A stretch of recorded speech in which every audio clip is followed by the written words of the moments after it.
Okay, so we're on DAF 146. Yesterday we were in the middle of a series of questions that some of the students of Rabbi Yochanan asked each other while Rabbi Yochanan was sleeping. And then Rabbi Yochanan woke up and said, you guys are answering with all kinds of conjectures, but you don't really know what you're talking about. So they asked Rabbi Yochanan to give the correct answers. So we're just up to the last one, and then we'll get a new Mishnah. And the last one was, how come Gentiles are impure? Shalom du al Har Sinai, because they did not receive the Torah on Har Sinai. Besha'a shebesha sheba nachash al Chava hitil ba zohama. Back in the original sin, Nachash inserted impurity into Chava, and that was given to all of her descendants. Yisrael shamdu al Har-Sinai, paska zohamatan, goyim shalom du al Har-Sinai, lo paska zohamatan. And only Israel it was removed from them on Har-Sinai, but not other nations. I wonder if this has some reflection, some background in original sin, and something about that idea. And here it's saying that the Jewish people have rejected that idea. Amale Rav Aha bered Rava Rav Asher Gerim Mai says, what about converts? Right, converts, they're part of Israel, yet they're born with this Zohama. So how could they be born with the Zohama and then become part of the Jewish people? מעלה אף אגב דאינהו להבו, מזליו הבו כדכתיב, את אשר ישנו פה עמנו, עומד היום לפני השם אלוקינו, ואת אשר איננו פה. Says even though the converts themselves were not present at Har Sinai, their mazal, their guardian angel, their sign, their astrological sign was there. So somehow their representative was there from before. And so, although they just converted now, spiritually, they don't have that Zohama. They were actually at Har Sinai, which is a kind of weird predestination. Like, they were, although they were born not Jewish, they almost were predestined to convert, which has ideas like this in the Dead Sea Scrolls as well. Okay, because it does say in Devarim, those who are here today and those who are not here today. Actually, Moshe says this is to the second generation, but we're applying it to the Har Sinai as well. Okay, ופליגה דרבי אבא בר כהנא, דאמר רבי אבא בר כהנא, עד שלושה דורות לא פסקה זו מתן מאבותינו. אברהם הוליד את ישמעאל, יצחק הוליד את עשיו, יעקב הוליד 12 שבטים, שלא היה בהן שום דופי. And this tradition that we said before, which is that everybody had this impurity until Har Sinai, this is an argument with Rabbi Abba. He says that this impurity stopped earlier at the time of the patriarchs because it took 3 generations. Abraham had Ishmael, who had this impure spirit. Yitzhak had Esav, who also had it, but afterwards there were 12 tribes who didn't have any flaw. In other words, was way before Har Sinai, already from the time of the patriarchs. Okay, so anyway, there's a machloket about this, but Rabbi Yochanan's answer had to do with Chava and changed at Har Sinai. Okay, so now we begin the next Mishnah. Shover Adam et hachavit lechol hemena gero gerot bilvad shelo yitkaven lasot keli. If you have a barrel with dried figs in it, so you can break the barrel to eat the figs, as long as you're not going to make a new vessel. This is a practical halacha l'maaseh today. A lot of times when people want to open a can or open a bottle, there are some people that are stringent. And if you're opening a can, so you take off the top, and now you have a cup, right? A pencil holder, and so that could be a problem. So there are some people that are stringent when they open a can. They make a hole in the bottom first, and then they open the top. That way, well, everything falls out. It's kind of messy, but that way they're not actually creating a utensil. They're not creating a vessel. We're not machmir to do that.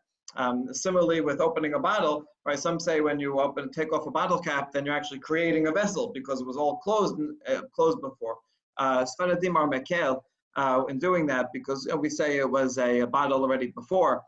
It just happened to have a cap on it. Okay, so that's what we're talking about here. The person is going to break a barrel. So this is allowed because he's breaking it, he's destroying it, and he's not creating a new utensil because he wants to get to the figs inside. As long as he doesn't make a nice round opening, because if he does that, then he's making a new utensil. The problem with making a utensil is makebe patish. He's giving the final blow and perfecting a utensil that will be usable. So you can do it in a destructive way, but not in a way that is perfecting it.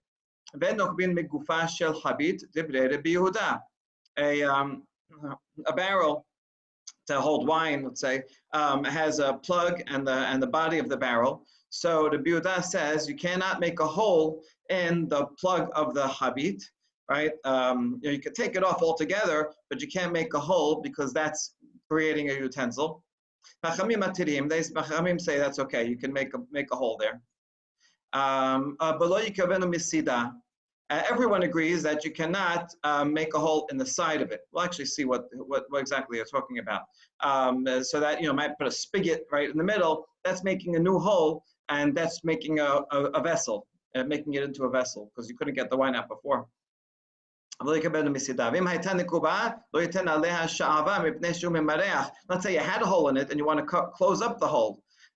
You cannot do that because you usually put wax on it and you spread the wax. And spreading is one of the melachot that was used in like tanning leather. They would close things up.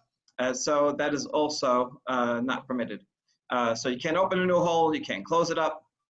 אמר רבי יהודה, מעשה בא לפני רבן יוחנן בן זכאי בערב, ואמר חוששני לא מהחטאת. A case like this happened in Rabbi Yochanan ben Zakkai, right, one of the early generation Tanaim, famous for sneaking out of the walls of Jerusalem and asking for Yavne v'chachameha, right, that's him. So it happened in a city called Arav, where someone closed up a hole and smeared it with wax, and he said, I think this person will have to bring a sin offering. I don't know if this happened while the Beit HaMikdash was up or after it was destroyed, but anyway, the point is it was a chayav midoraita. Okay. Was it really him? I don't know. Who else was it? Wasn't it possibly Josephus, or is that not? Is that something else? Oh, who snuck out? Oh, okay. I thought I thought who covered the wax. Okay, I don't know. All right, maybe. All right. Anyway, the story is told about him that he snuck out. Amar Rabbi Oshaya, lo shanu ela derusot aval meforadot la law. Okay, this law that you can't cut it open is cut off the top of the chavit. Is talking about when they are pressed together. So let's see why. What's going on here? In order to pick up a utensil, let's say in this case, you're going to pick up some kind of knife, right, to cut off the top. We have the opinion of Rabbi Nechemia regarding mukseh. We met him a while ago. Let's remind ourselves. Rabbi Nechemia says everything is mukseh, and unless you're going to use it for its intended purpose. So if you're going to pick up a knife, you have to use it for cutting. You can't take the knife and use it for opening a nut, right? So even if it's a klisha melachto leheter, even if it's something that you can use for permitted purposes, you can only use it for the purpose that it usually is used for. So therefore, in this case, if I pick up a knife to cut off the top, well, that's a problem because knives are usually made for cutting food, not for cutting off the top of a barrel. And so therefore, it would be prohibited. However, if the figs inside are all pressed together like a cake, and I need the knife to cut it, so then I'm picking up the knife to undo the pressed figs. So since I'm picking it up for a permitted purpose, I can first cut off the top and then cut up the figs. However, if they were separated figs, then I don't need the knife, and therefore I can't use the knife at all, and I cannot open the top. Right? So that's what Rabbi Oshaya says. We're wondering about this. Is that true? Meforadot law, separated figs, I can't. We have another baraita which says I can. Maybe Adam et habit shel yain umatiz rosha basayif. He says, I can bring a barrel of wine. This is talking about wine now, not figs, and I can cut off the top with a sword, and I can serve my guests wine. I don't have to worry about it. So how come now here it's allowed? And the Be'er Shai, you just said it's not allowed. Ahi Rabbanan, matnitin lebina hamyahi. This Baraita's talk is the opinion of Rabbanan. Most of the sages say, since a knife or a sword is something that is permitted, I can use it for permitted purposes. So I can also use it for for an unusual purpose to cut open a barrel. And so therefore, that's why in the case of wine, this is okay. That's the opinion of Rabbanan. Whereas our Mishnah is the opinion of Rabbi Nechemia. It's interesting that he's making our Mishnah, which doesn't say any name. This case doesn't say any name, is making it this minority, a very stringent opinion of Rabbi Nechemia.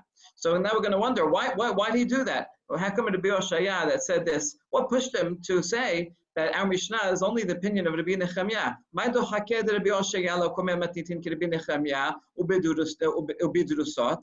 And why assume that it's figs that are stuck together? Why not say that they're separated figs, and that way it can be according to everybody. Say they're separated figs, and that's it's permitted according to anyone, right? Because Rabbanan say I can pick up the knife for any reason. Well, Rabbi Yoshua had a problem with the language of the Mishnah because it mentions a case of dried figs. And why mention dry figs when you can just say fruit, any fruit? What's the difference? Must be something particular about being dried figs that because they're stuck together. So he wanted to explain that detail of the Mishnah, and he can only explain it that it's because they're stuck together, and therefore I need the knife to cut the figs. Therefore, I'm only allowed in the case where I need the knife to cut the figs, and therefore that has to be the opinion of Rabbi Nechemia. Ela shma mina b'dirusot, it has to be stuck together. Okay, now that we mentioned this machloket between Rabbanan and Rabbi Nechemia, right? Whereas Rabbi Nechemia says when I pick up a utensil, it's mukseh unless I use it for the usual purpose. And Rabbanan who say if I can use it for heter purpose, I can use it for anything. Since we mentioned that, we're going to bring two more baraitot where we resolve it the same way. One's Rabbi Nechemia, one's Rabbanan. Tanya hada hotalot.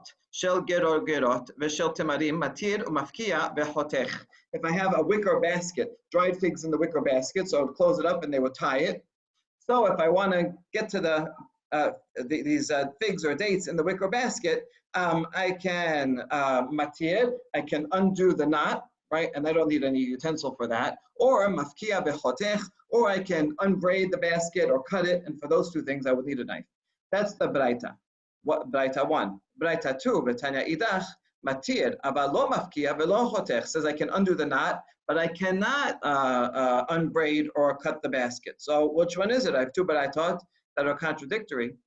La kashya, ha Rabbanan, ha Rabbi Nechemia. But no contradiction. One is Rabbanan, the one that says I'm allowed to use a knife to cut the basket. Well, knives are usually used to cut food, but since it's clear shemelachto leheter, I can use it to cut the basket as well. That's the first one. Whereas the second baraita that says I can only untie it, but I can't use a knife, that is Rabbi Nechemia. The Tanya Rabbi Nechemia Omer, and this is here the main source of Rabbi Nechemia's opinion. Afilu tarvad, afilu talit, afilu sakin, en nitalin, ela lesorech tashmishan. Even a large spoon like a ladle or a cloak or a knife, all these things, you can use them only for their designated use. And not for some other use. Okay, obviously halacha is not like Rabbi Nechemia, but he probably does represent an old layer of halacha when when the laws of mukseh were much more expansive. Okay, ba'o mine merav sheshat mahu lemibraz habita beburtiya beshabbeta. Question is, I want to make a hole in a barrel with a spear, just make a hole to get the wine to come out. Is my intention of intention, does someone who does that usually to make a hole, and therefore it's not permitted because now I'm making a new hole in a barrel, and I am therefore completing the barrel, making it useful, making it a utensil, and so that would be prohibited. Or do I say, this is not the way people usually make a hole. It's not going to be a nice hole. And the point is, I have guests over and I say, here's a new barrel. And I want to, show how generous I am. So I take a spear and I put it into the barrel, and wine starts coming out. And so my point is really just to make a show, but it's not a very useful hole because not made nicely. And in that case, it would be permitted because this is not perfecting, this is not completing the utensil. Answer, simple. This person is intending usually to make a new usable opening, and so therefore it's prohibited. Hold on, we have a question about that from Baraita, the same Baraita we had above just a few lines ago.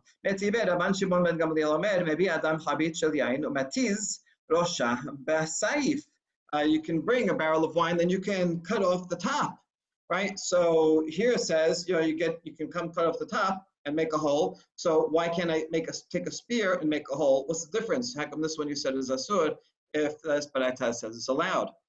There's a big difference between them. We answer, Hatam vaday la'an yafa kamikaven. Hacha imita dela'an yafa kamikaven lafatoche miftach. Over there, for sure, he's cutting off the whole top, making a nice big hole, and that's going to be a usable hole. That's clearly this is to show off how generous he is, and so therefore it's allowed. It's kind of a big display. But here, if he wanted to show how generous he is, he could have just actually opened the regular plug, right? In other words, in the case of this Baraita, he's cutting off the top, cutting off the whole plug also. So he's cutting off even more than necessary. And so that's permitted because the hole is already there and he's making it even bigger.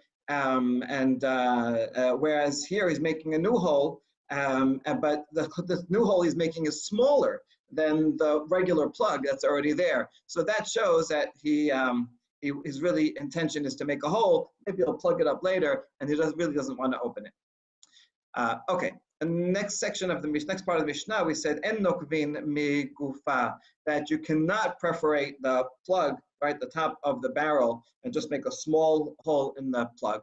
Amar Rav Huna, machloket lema'ala, aval min asad dibrei hakol asur. V'hainu dekatane lo yikabenu misida. Let me just go back to the Mishnah a second so we can remind ourselves of the exact language. It says here, where we do not make a hole in the plug, migufa, endokrim migufa shel chabit. That's to the Biyuda. Chachamim are more lenient, and they say, yes, you can make a hole in the plug. And then the next line is, everyone agrees that you cannot make a hole in the side. So that the question is, the side of what? The side of the plug or the side of the whole barrel? Right, so we're going to see two possibilities of this. Okay, so Rav Huna says the machloket between them is lema'la. The question is, can I make a hole in the top of the plug? But in the side of the plug, everyone says it's not allowed. In other words, a nicer hole is the one that you make in the side of the plug, because then the wine will come out, bad things won't, dirt won't get in.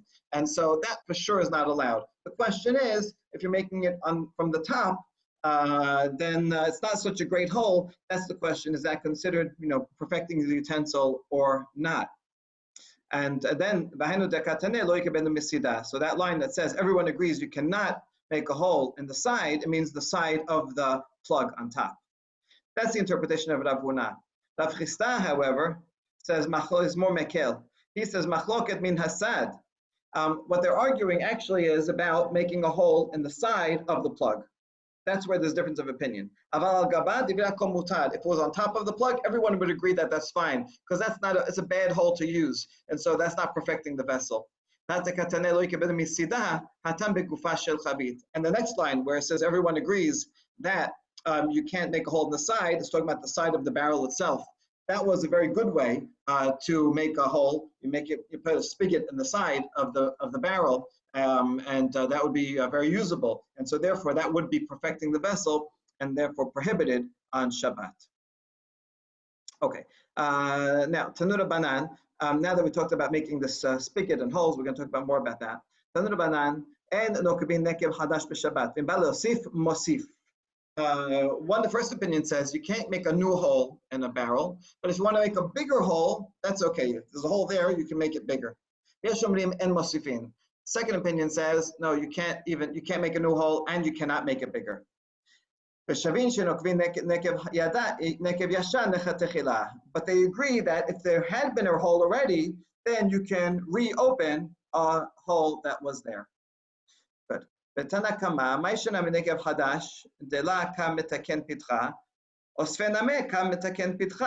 According to the first opinion, that you cannot make a new hole, but you can make an existing hole bigger. Well, what's the difference? If a new hole is mitaken, you're creating, a nice opening. So if I'm expanding, I'm also creating a nice opening. And so it should be prohibited both ways. What's the difference between them? Amar Rabba, Devar Torah, kol petach sheno asur lachnis otzi eno petach. Rabbanan hu degazur mishum lul shel tarnigolin. Okay, so the answer is a little bit complicated. It goes as follows. According to the midoraita, the only kind of hole that you're not allowed to make is a two-way hole, one that is made for things going out and in. And now, so for a barrel, you really only want a one-way hole. You only want the wine to come out, right? Nothing that you want to go into the barrel. So technically, making a hole in a barrel is midrabanan. And so why should the rabbis make a gezerah? Because of lul shel tarnegolin, because of a chicken coop. Chicken coop, you would always have a hole, put a hole in the top of the chicken coop. That was for ventilation. And it was made to go in and out.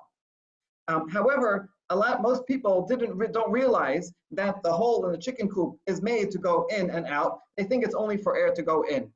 And so therefore, they think it's allowed. And so because of that, the rabbis made a gezerah that we're not going to make any holes in anything, even one-way holes, because you may come to make a hole in a chicken coop because you think that's a one-way hole. Okay, so that's why you can't make a new hole in a chavit, even though technically midrabanan it should have been okay because it's a one-way hole. We make a gezerah because if we allow this one-way hole, people will make a hole in the chicken coop, and that is a two-way hole, and all people think it's a one-way hole, and they would think it's allowed, so we have to ban all one-way holes too. Good. Now that explains why Rabbanan say making a new hole is not allowed. But how about making one bigger? But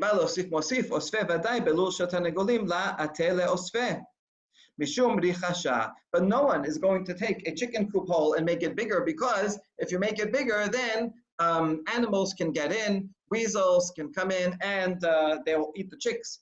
And so nobody wants that. And so therefore, we don't have to worry someone's going to make a bigger hole. There's no reason to make a gezerah, and therefore in the wine barrel also, we can make the hole bigger. Okay, the second opinion says en mosifin, that we cannot make it bigger. Well, why not? According to all this whole discussion, well, sometimes even in a chicken coop, the original hole you made is not big enough even for ventilation, and the person will make it bigger. And so therefore, we do have to worry that if we allow someone to make a bigger hole in a barrel, they will also make a bigger hole in a chicken coop. And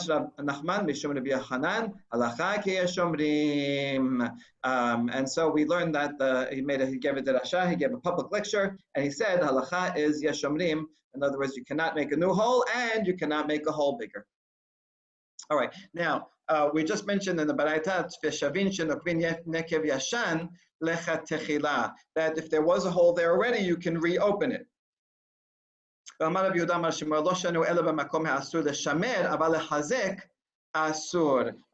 only reopen a hole where it is going to be lishamer, to keep the aroma in. In other words, in a spot near the top of the barrel that you're making. It was a kind of plug that was there only to keep the aroma in. That one you can take off because it's a very weak one. But if it was something that was stronger, lower down, and was structurally important, then that one is permitted to take off because that's like making a new hole. So let's analyze this further. What are these cases? What would be a case of one that was meant just to keep the aroma in, and which one is it makes it structurally stronger?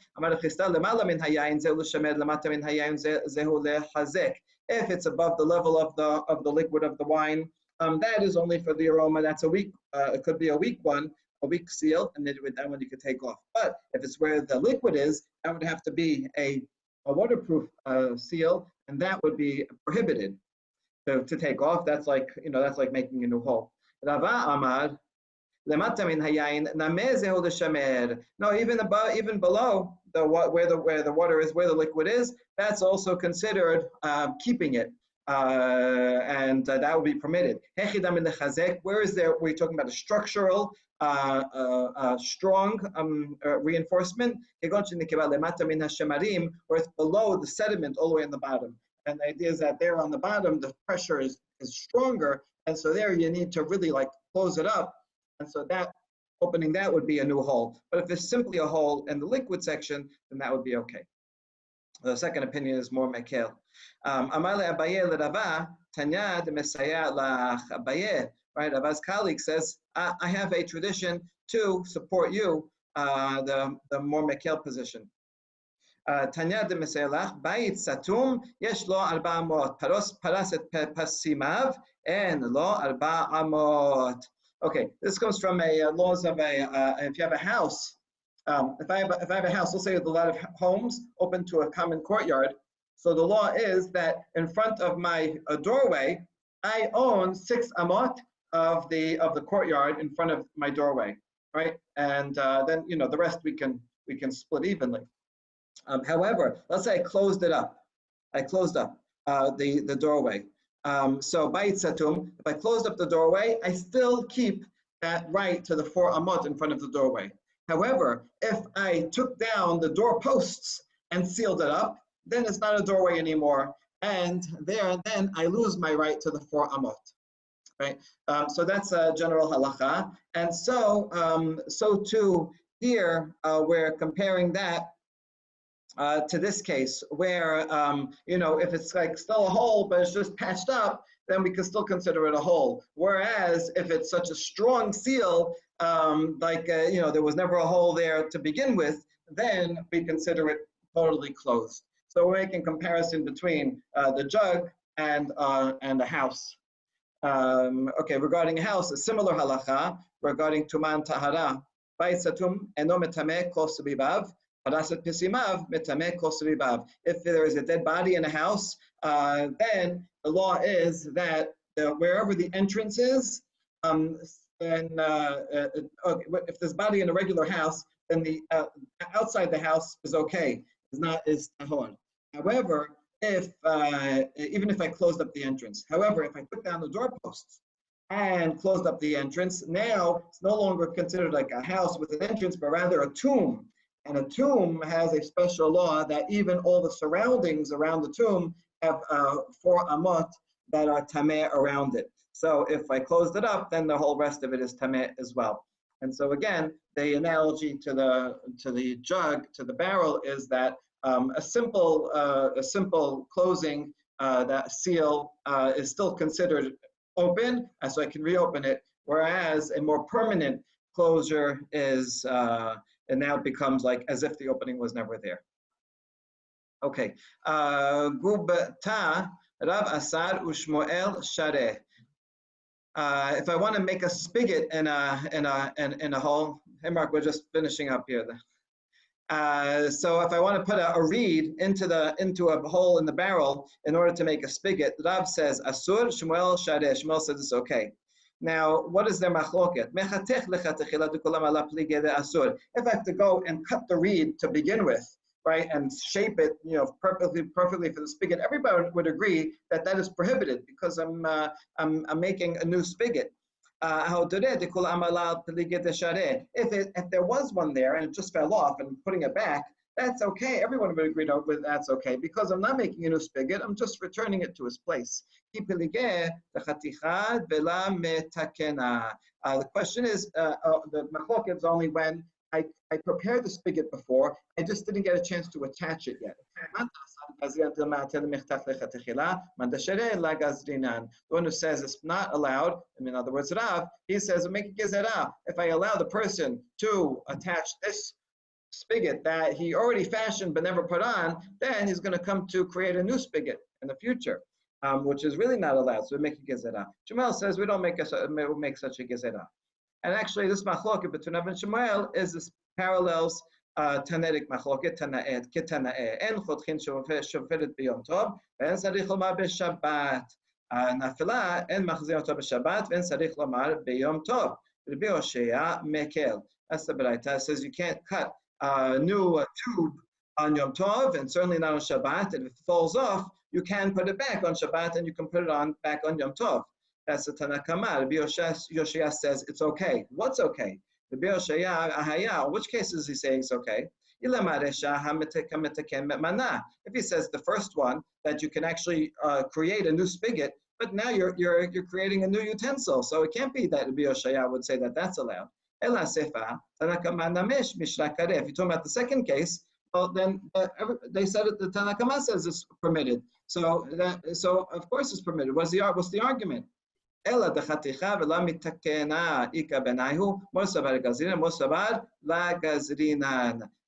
must be talking about a case where you did cut it, but then never attached it yet. And so that's the machloket, whereas the first opinion says you cannot, because it gives that you might come to make a new one. The Yoshia says it's okay, because we don't make a gezerah, and then you can attach this new spigot because it was made already. And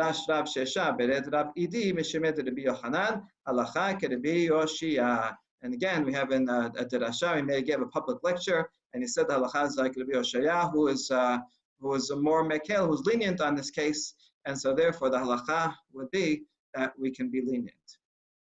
Okay, next part of the Mishnah says, if the barrel already had a perforation, you cannot close it up with wax because that would be smearing, and smearing is one of the melachot that's not allowed on Shabbat, mishcha. Okay, Rav Asar or Shmuel Share. Okay, mishcha. So that's with wax. But what about with oil? It's more liquidy. It's not going to make. It's not quite smearing as much. So Rav says it's still not allowed. Shmuel says it's okay to seal it up with oil. Really, oil will be okay, but the one who says it's not allowed, that's Rav, is a gezerah. If you allow people to seal things up with oil, they're going to come to seal things up with wax too. Whereas Shmuel says it's okay, we do not make a gezerah. Shmuel. Bar Hana Rav Yosef, Firush Amart Lan Mishemehed Rav Mishcha Share. So this sage says we learned the opposite. You taught that Rav says it's not allowed. We have a tradition that Rav said it is permitted, and so that's he has a different tradition there. Let's do one more line because they're going to start. Amar Tavut Rishba Amar Shemuel. Tavut the hunter said in the name of Shemuel, Hai tarpa de'asa asur, a myrtle leaf. You can take this leaf and use it as a spigot because it has a nice shape, just like a spigot. He says it's not allowed. My tama, Rav Yamam mitifti amar gezerah mishum amar zev. Gezerah, if I allow you to use this myrtle leaf, then you're going to go and make an actual. You can think it's allowed, and you're going to go and actually fashion a spout. No, the gezerah is not that. The gezerah rather is if I allow you to use a myrtle leaf, you're going to go and pluck one because you're going to think it's allowed. So don't use it. Then you're going to come to pluck it. My benai. What's the difference between these two opinions? Ika benaihu dekatim uman hayeh. Difference is if you had already cut it and it's there. It's ready to go. So, according to the second opinion, there's no reason to make a gezerah that you might come and cut it because it's right here. Whereas the first opinion would say it's still not permitted because you may still come to make a spigot in the future. Be'sadya, Rav Asad Ushmoel Shareh. Okay, regarding felt cloths, usually these are, usually people would like use them for stuffing or something. So can I wear it outside on Shabbat? Rav says no, Shmuel says yes. Now, if they're soft, everybody says it's fine because that could be clothing. If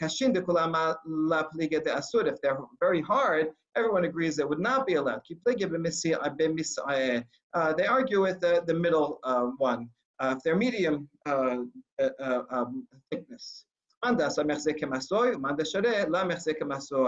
says not allowed says it looks like you're carrying a burden. It's like you're carrying raw goods, and so that would be carrying. Whereas the one who says it's permitted thinks it's okay. And last story, this is always very important. Rav says it's not allowed, we said here. And now the fact that Rav says it's not allowed, he never actually said explicitly that it's not allowed. We inferred it from a story. It's always dangerous to infer things from stories because you never know what they actually were doing, what they actually meant. So what was the story?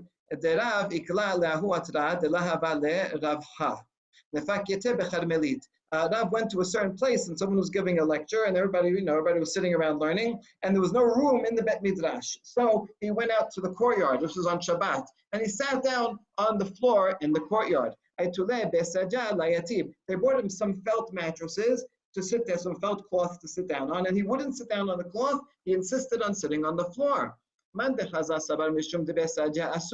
People who saw it thought, oh, he must think that felt cloth is prohibited from carrying outside, and since it's outside, he would not use them. And therefore, they inferred that Rav thinks it's not allowed. But actually, that was a wrong inference. He actually made a public announcement that said felt cloths are permitted to carry. So why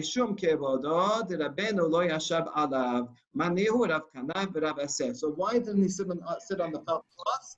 It was because of the honor of the other sages. There were other sages there who were sitting on the floor. And so he didn't want to look like he was better than everybody else. And he sat on felt cloths, but everybody else sat on the floor. So out of his humility, he sat on the floor as well. But really, technically, it was not because of the laws of Shabbat. He actually would have. So this is a good story to give a warning to always clarify what the details of the story and not assume they saw a story and someone didn't do something that's because they thought it was not allowed.